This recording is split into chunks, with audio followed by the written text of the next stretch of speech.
What's up, guys? So, I just wanted to do a quick video here now that I've somewhat starting to figure out this whole video, audio, putting it together, trying to be slightly more entertaining. Anyway, I wanted to do a review on my 2021 Chevy Silverado 3500 dualies. The reason I wanted to do this review was just because there's not a lot of them out there on this little group of years. I think what I'm going to say is probably only applicable from like midway 2020 to 2023. I know it might have been the 23s, but I know for sure the 24s they changed up a few things, and it's kind of a little bit of a different setup on the new L5Ps. So that being said, why me? Well, I put a lot of miles on these trucks. I do hot shot trucking, so I put in about 2.5 years, I've put 224,000 miles on this truck, and I have another truck, same year, same everything, except it's a cabin chassis truck. Engine, tranny, rear end's all the same. The only difference with the cabin chassis is it has a 10-foot bed. It has a 40 gallon tank instead of a 36. Has a slightly bigger def tank, and the spring pack on the rear end's a little different. Other than that, they're pretty much the same exact truck. And that being said, since I have two of them, I've got to see what has failed almost simultaneously at the same mileage points on both trucks. So I'm not just speaking of, I didn't just get a lemon. I actually have two to compare side by side. So that being said, I guess just to be upfront, I have an '06 3/4 ton Duramax, old trusty, and I jumped to these for my business, and I'll give you what I do and don't like right off the bat. So I do like the 10-speed transmission. I don't like how the shift points are set up from the factory when it comes to downshifting. I live here in Colorado. I do a lot of running up and down the mountains. I can tell you, if you let this tranny drive itself down a mountain, it'll probably blow itself up. It seems to want to downshift and hold red line, horrible high RPMs on this truck. So I know a lot of guys do it, but some guys don't. I've always, even in my '06 with the 6-speed transmission, even on the mountains, I still was putting it in manual mode and controlling the gears myself, and I highly recommend doing that with these 10 speeds. They ride really smooth for a 1-ton. Chevy seems to always kind of be above the rest when it comes to ride quality. And other than that, it's just another Duramax. Nothing cool about the interior. I know the new interiors are way nicer than this one, so that's a nice upgrade. But yeah, I guess I'll get to why most of you are probably here, is you probably want to hear what issues have I had. Because being as, the 2021s, 2020s, 2022s are getting to be a few years old, I'm sure a lot of people out there are starting to look at these slightly used trucks. Now, like I said, I put a lot of miles, about 10,000 miles a month on these trucks. So I've actually put, what most people put in the lifetime of owning a truck on these trucks in about 2.5, 3 years. So I'll pull up my repair records for my company, and I can kind of talk about a few things that I know for sure have went wrong on both trucks simultaneously, which to me is an indication of a reoccurring issue that most people are probably going to face. They're not going to be one-off issues. One person got a shitty truck, nothing like that. So both of these trucks I've owned since brand new. So that being said, I'll jump right into it here. I'll pull up my maintenance record here. So let's see. The first issue I know both trucks shared, at about 50,000 miles, AC failures. So the pressure sensor on the AC went out on both trucks almost, like I said, 50,000 mile range. That was still covered under warranty, not a big issue. It's like a 1-day fix, and since they've been fixed, they haven't went out again. So I don't know if GM fixed something there. Also at about 50,000 miles, fuel rail pressure sensors and connectors. So these Chevys seem to have this issue with a lot of the sensor connectors.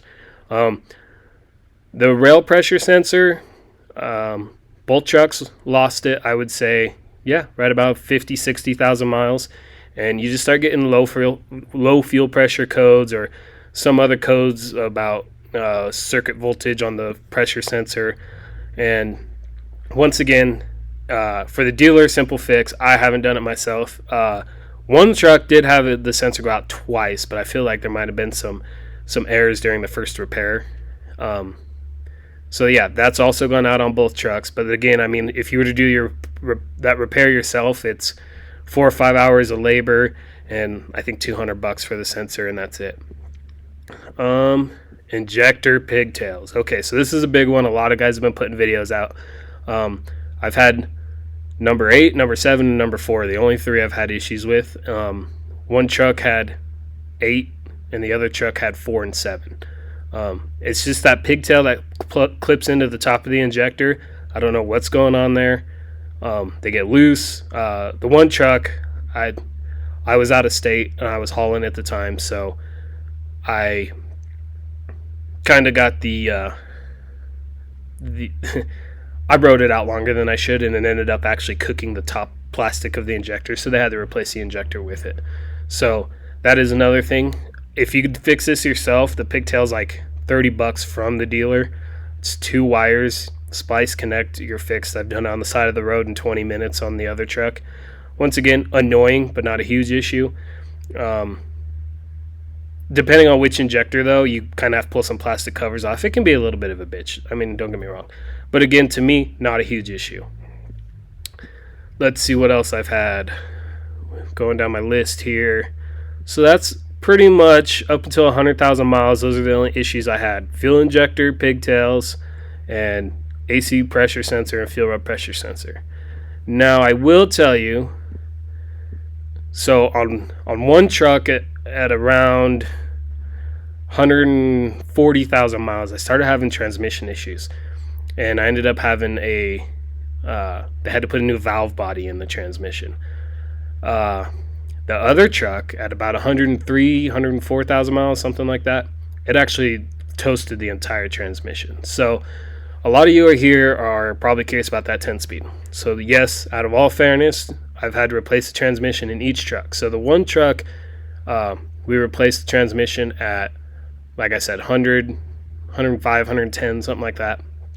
Now, I will tell you, surprisingly, the transmission itself is only $3,600 from the dealer. What sucks about the 10-speed is I've yet to find anyone who's actually doing, like, built ones that are affordable. I mean, the best upgrade I found from any of the reputable tranny builders out there, it's like a $10,000 just for the transmission. And to me, it's I can replace it almost 3 times before I could justify spending that. And that's, once again, these are new transmissions in the Duramaxes, so who knows how long their built one's actually holding up compared to stock. Now, in fairness, my trucks tow 99% of the time, and 95% of that, they're towing extremely heavy. So I feel like on the transmission thing, I wouldn't be too concerned about it if you're not towing heavy all the damn time. I feel like I kind of put extra wear and tear on them. And the one with the valve body, they did the valve body, and then about 80,000 miles later, the entire transmission just took a shit. And I was just like, they were thinking another valve body. I said, no, just replace the whole transmission and get it back to me. So that's probably the biggest... Well, I'll get to it here in a second. That's the biggest expense I've had with both of these trucks up until 200,000 miles was a transmission replacement on both of them. Now, the only other issues I've had that I haven't had this issue on the cabin chassis, but the one that came with the bed on it, if you hit the rumble strips, it'll actually set off like the ABS and the anti-lock and all kinds of speed sensors if you ride on the rumble strips for more than a couple seconds. And I've talked to another guy with a GMC, another guy at the Chevy, and they've had the same issue. But my cabin chassis has never done it, so I don't know. It's something to do with the trucks that came with beds. I don't know what it is. But that's kind of it, really. I mean, if you think about it, I got through that in less than 10 minutes here. That's all the issues I've had in 200,000 miles on 2 different trucks, for the most part. The one issue I've done videos before, if you've seen them, is that's happened on both trucks numerous times, and it's kind of infuriating, is the exhaust manifold bolts and gaskets. Now, this is a big issue going around. I don't know why GM felt the need to do this, but sometime during the L5P years, they made the exhaust stud size smaller. And with the new exhaust brake from the factory, I don't know if it's pressure building up or these trucks just run at with such high EGTs all the time because they're towing a lot. But I've talked to guys who don't tow a lot. They've had the same issue, is these studs are loosening up. Now, the telltale sign of this is when you have your exhaust brake on and you're going down the hill, you'll hear this tiny little squeal. It sounds like it's coming from the dash. That's an exhaust leak. And if you go look at my other videos, I've done a couple going into detail on how to fix it, what the deal is, and if the dealer tells you it's normal, it's not normal. They need to get in there and they need to tighten up those studs. If you go to the dealer, when mine were still under warranty and it happened, they replaced manifold, gasket, studs, everything. Since it's been out of warranty, I just take the heat shields off, I get in there, and I just snug those bolts up, sometimes a quarter of a turn, and that's it. And no more problems. But it seems to happen every, I'd say 30 to 50,000 miles. One side or the other starts loosening up, and you start to hear that squeal. And if you catch it in time and you can tighten it up, it's not an issue. I did have my other truck when another guy worked for me. He was driving, and we weren't quick enough to diagnose the problem, and he ended up driving it until it actually blew out the gasket itself. So we had to I replaced the gasket and everything on that side. But that is probably the most notorious issue I've seen with these 2020 to 2023 Duramaxes. And then I'll get on to the final issue, the HP4 injection pump. All right, guys, so I'm going to try to do a video on this because I'm going to be replacing one here soon. So on my one truck behind me that you can see, it has had, I knew it was coming. I started noticing metal shavings in the fuel filter, maybe the last 3 or 4 filter changes. Now, I know the HP4 was supposed to, they replaced the CP4 and it was supposed to get rid of that injection pump failure problem. And now it's coming to fruition that it really didn't, because this isn't the first one. I had it at the dealer. I was going to let them do it. But it happened right after I had the tranny replaced on this truck. So I'm looking at $20,000 for dealer work on this truck in a year. And I decided it was too much. Not that I think it's unfair. I know dealer prices, mechanic wages, GM parts. I'm going aftermarket. I ordered a full kit that comes with the injection pump, 8 new injectors, fuel rails, fuel cooler, fuel lines, everything. I ordered from XDP. It's like $3,800. And then I have done an injection pump on my 06. I'm sure this one isn't the same, but I'll figure it out, and hopefully I'll get a video put together on replacing that thing.